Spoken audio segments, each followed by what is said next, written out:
Hearing from the mother of 2-year-old Amari Nicholson for the first time since her boyfriend was arrested for Amari's murder. Tayler Nicholson has stayed out of the public eye since her son's body was found this week, and it's a story many of you have been following. The I-Team's Vanessa Murphy first broke news of what many feared, police saying the child was murdered. Tonight, Vanessa brings us her interview with Tayler Nicholson.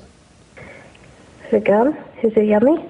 This is Amari Nicholson. He was an innocent soul. The 2-year-old's life was cut short. He was always a happy baby. Metro police say Terrell Rhodes admitted to beating Amari to death on May 5th. This man betrayed me. He hurt me. Amari's mother, Tayler Nicholson, tells the I-Team she showed up in court Friday to follow her now ex-boyfriend's criminal case. Rhodes faces charges including murder. On May 5th, Rhodes lied to police and said a woman took Amari from their place at the Emerald Suites near Paradise and Twain while Nicholson was out of town. The couple then talked with 8 News Now, and Rhodes shared a similar story. What's really sickening is that people is making assumptions, thinking that I have something to do with it, that I have her manipulated in some way. The Las Vegas community jumped into action to search for Amari. Whatever it takes to bring Amari home, we're just pleading for the public's help because we don't have any new information. But 4 days after that interview with 8 News Now, detectives say Rhodes confessed to killing Amari and hiding his body. On Wednesday, the toddler's remains were found. My head just fell. I was disappointed. I felt betrayed. I just felt my whole insides just fall out. The I-Team has learned one complaint was made to Child Protective Services alleging neglect last June, but the allegations were found to be unsubstantiated and the case was closed. Now on social media, Nicholson has received criticism, people raising questions about whether she had any involvement or knowledge about Amari's death. And at this vigil Wednesday night, an event to remember Amari turned to harsh words for the mother. She needs to feel the pain that each and every one of these people standing here today feel. Tayler Nicholson says she feels like public enemy number 1. She understands members of the public are suspicious of her, but she insists she's just a grieving mother. I can't grieve in peace. I can't grieve properly at all. I'm being advised to stay home because it's unsafe. I'm the one hurting the most. My baby's gone. I can't. It's hard. She declined to say why she left Amari with Rhodes while she was in Colorado to help her mother, but she insists she had no knowledge of what happened to Amari. Did you believe Terrell when he said a woman came to pick up Amari? I did. I had trust in him, and I would have never fathomed that this would have been the outcome. Was there ever a point before his arrest where you didn't believe him? No, not necessarily didn't believe, just started being more aware of the signs until on Wednesday when we went to Metro. Clark County District Attorney Steve Wolfson says investigators have found no evidence to believe Nicholson committed a crime. You don't believe that she knew or was lying? At this point, the information that's been provided to me by the authorities is that she didn't lie, and that although some may question some of the decisions and judgments she made, that it doesn't rise to the level of criminal behavior. Nicholson says she's planning private arrangements to mourn the loss of her son. You still see him running around, you still see everything, you still hear everything. And now we just gotta live through what he loves the most to keep his spirit close to all of us, and until that one time we could see him again. Vanessa Murphy, 8 News Now. Vanessa also asked the Clark County DA whether he will seek the death penalty against Terrell Rhodes. He says it's too early to know right now. He says his office is considering attempted murder charges against Rhodes after police say he fought with police officers and grabbed an officer's gun.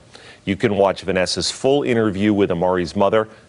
Here we have Tayler and Terrell. How calm are they in this interview? The interview that they gave that didn't even make sense. But Amari's life mattered. And here we have Terrell Rhodes, the monster who murdered Amari Nicholson. I feel like the mother should be in jail as well. She obstructed justice. She lied on TV. If you go to the interview of him and her, in so many words, she was telling on him then. God let it all be revealed. An innocent baby boy is gone. You know all and sees all. Let it be known.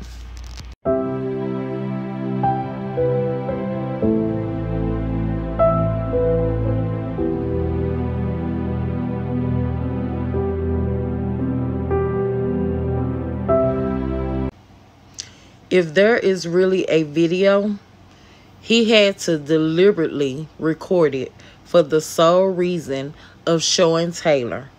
That means she seen it before coming back to Vegas. That also means in the interview, she knew and was obstructing the investigation. She needs to be charged too.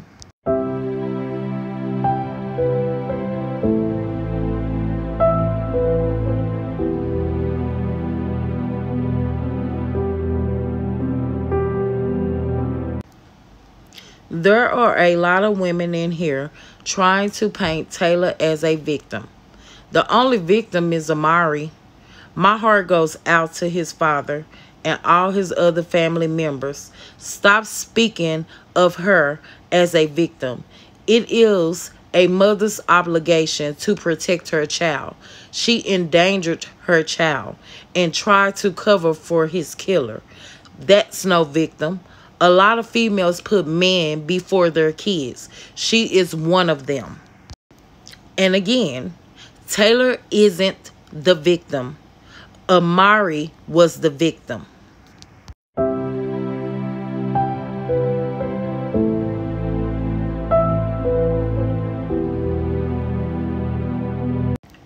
And here we have Tayler's sister Morgan with Amari. She has went to Facebook and she posted a post on Facebook, and I have the screenshots and I will read it off to you. Morgan's post, it says, "This is long. Read if you want." So it's now made international news. I think I'm not really sure, just kind of guessing. People are making their own posts and everything. For anybody that doesn't know and would like to know, I guess, this is my nephew, Amari. He was 2 years old. He was killed Monday, May the 5th. On May the 5th, he was only presumed missing. Almost a week and a half later, my sister called and texted saying he was dead. He's been dead the whole time. Tuesday afternoon, to be exact. My nephew's killer is the boyfriend of my sister. Amari was beaten to death because he peed his pants and buried behind the motel they were living at. This whole entire experience is so hard and hurts so much to go through. The world shined a light on part of my family that completely crumbled them. I have to sit here and witness my family going through the worst time of their lives, while they're also plastered all over Facebook and the news and TikTok and literally everything. There are so many stories and so many videos on this story, ranging from the news to videos people took on their phone to ones they made. Whatever it is, it's out there. Almost all of the stories started out the same. The mother and boyfriend did it. And so on, exactly like that. Shortly after, my sister is getting death threats on Facebook. People are commenting on her posts saying she deserves to die. They're going to beat the shit out of her. She better hope they never see her in public. Anything you could think of as to hurt someone, it was said to her. When it came out a few days later that I was her sister, I got a message from a news channel who wanted my story on it, and a message from a very nice lady telling me to burn in hell. Because you know what happened to this baby? Her exact words to me: my sister left to take care of the woman who gave birth to us because she had been attacked by a dog and couldn't walk from it. To a lot of people, this was just an excuse so my sister could kill her baby. No. The whole entire plan from the very beginning of her even going out there, she was going for a week by herself and then flying both the baby and the boyfriend out there with her. For the rest of the time, she was staying and helping. That didn't get to happen, and my sister came home from only being out there for 3 days. Not a single soul knew anything, even remotely close to this, was going to happen. We can sit here and ask, why didn't he get left with the grandma? And you can point out everything the boyfriend ever did in his life, but this is the last thing anyone thought he would have done. I know from firsthand experience that he did care about Amari, and he did take care of him and wouldn't have let anything happen to him. I'm not defending him in the slightest either. And I know it's almost extremely hard to believe that I'm even saying that, but it's the truth. Whatever clicked on in his brain to make him be able to do this will never be known.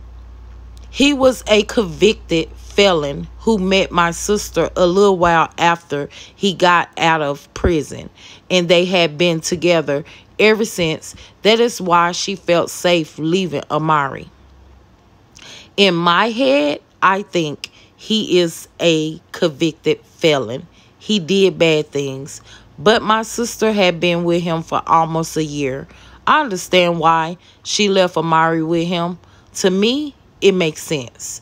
It will honestly probably only ever make some kind of sense to me, because I also am one of the only members of my family who had been in constant contact, who was always there for her and was talking to her almost every day. In no way humanly possible am I defending Terrell or even defending my sister. This is my opinion and my view.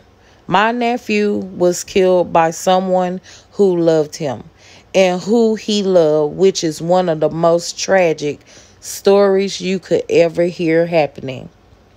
No matter what the news or anybody else says, I know they loved each other, and the three of them were a family, my family.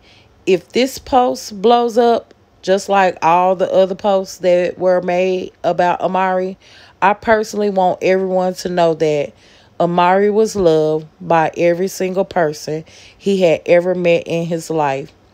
He was always on someone's mind and someone's heart. He was never not loved or thought about. All of my family adored him to a whole other level. He really was the cutest and most precious baby anybody could have ever been blessed to bring into the world. It wasn't even remotely close to being his time to leave, but he's in a much better place and he isn't suffering anymore.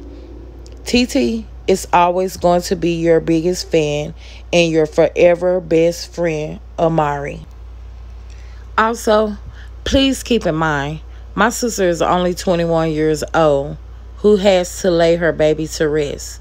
Put yourself in her shoes, even just for a few minutes, and just imagine having to put your pride and joy to rest while the whole continent of America send you death threats and wants to physically harm you. Unimaginable. And also for myself, I'm 19 years old. I have to watch my baby boy get buried and told to burn in hell. thank you to everyone who reached out and gave condolences and offered to help. Thank you so much. I can't express it enough how thankful I am for it.